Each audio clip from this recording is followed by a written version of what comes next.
في اخبار غريبة كده طلعت امبارح والنهاردة من الاعلام الاسرائيلي عن طريق صحيفة او موقع سعودي اسمه ايلاف. ده موقع سعودي الكتروني. الموقع ده استند في تقريره الى مسؤول كبير داخل الحكومة الاسرائيلية او اجهزة الاستخبارات الاسرائيلية. قال لهم على فكرة يحيى السنوار ولا في خان يونس ولا في رفح ولا في قطاع غزة اصلا. امال فين يا عم؟ قال لك ده هرب لسينا. طب ازاي الكلام ده؟ قال لك في 8 انفاق موجودة ما بين قطاع غزة وسينا، ويحيى السنوار هرب هو ومجموعة من الرهائن الى داخل سيناء باستخدام هذه الانفاق.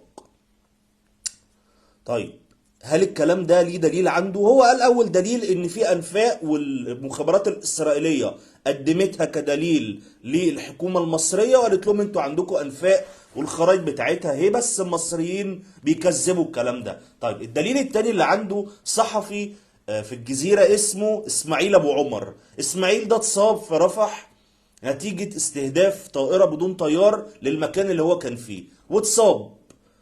لقوه بعد كام يوم موجود فين؟ في قطر.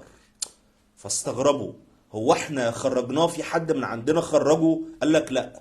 طيب تعالى نسأل مصر، هل مصر خرجته عن طريق معبر رفح او اي وسيلة اخرى؟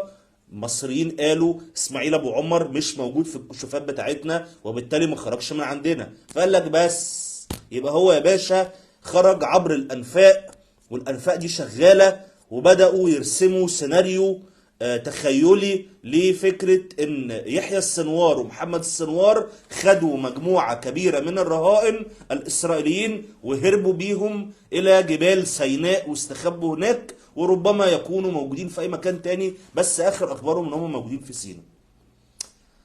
الكلام ده تناقلته نقلا عن الاف كل المواقع الاسرائيلية.